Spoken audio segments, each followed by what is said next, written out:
Free bus ద్వారా రాబోయే 3 సంవత్సరాలు చాలా మార్పు చూడబోతుంది. ఎందుకంటే ఉమెన్ ఇన్ వర్క్ ప్లేస్ అనేది ఆంధ్ర రాష్ట్రం చాలా పెరుగుతుంది. I expect at least 25% improvement. So అది వస్తేనే, ఎందుకంటే నేను గమనిస్తా కదా, ఆర్థిక స్వాతంత్రం వస్తేనే సమాజంలో మార్పు అనేది వస్తుంది. నేను నా ఇంట్లో చూస్తూ ఉంటా కదా, ఇప్పుడు బ్రహ్మి గాని అమ్మ గాని వాళ్ళ సంతకాల పైన నిలబడతారు, వాళ్ళ పనులు చేసుకుంటారు. ఇప్పుడు Brahmi runs the company end to end. ఇంట్లో I'm depending on her to pay my credit card bills.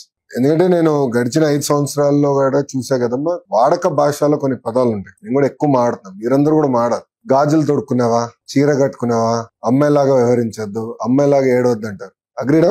అమ్మాయిలు చెప్పండి, ఆడపిల్లలు చెప్పండి, కరెక్ట్ కదా? అది నేను నమ్మండి. దానికి ఫుల్ స్టాప్ పెట్టాలనేది బలంగా నేను ఆ వాడక భాష నుంచి కూడా తీసేయాలి. నేను స్త్రీ శక్తి లాంచ్ చేసినప్పుడు నేను బాబు గారిని పవన్ కోరా, చట్టం తీసుకొద్దాం, సినిమాలో కూడా వాడకూడదు ఈ పదాలు. ఎందుకంటే cinema has lot of influence on society. So సినిమాలో వాడకూడదు, ఒకవేళ వాడితే ఆ సినిమా రిలీజ్ కాకూడదు, దాని తర్వాత మళ్ళీ అవి తీయేస్తే సినిమా రిలీజ్ చేయొచ్చు అని. సో నేను బలంగా నమ్మేది ఒకటి, సమాజంలో మార్పు రావాలంటే కేజీ నుంచి ఇది స్టార్ట్, అంటే కిండర్ గార్డెన్ నుంచి ఇది స్టార్ట్ అవ్వాలి, అంటే అంగన్వాడీ నుంచి స్టార్ట్ అవ్వాలి. ఇప్పుడు first second class text book లో కూడా మీరు చూస్తే ఇంటి పనిలో చేసే ఫోటోలు ఉంటాయి, అంతా ఆడవాళ్ళు చేసే ఫోటోలు. అది ఇయర్ మార్చాం, 50-50 చేసాం, ఈక్వల్. నేను I believe in that equal. Second, మొన్న I met the Indian women cricket team. I met with all the cricketers.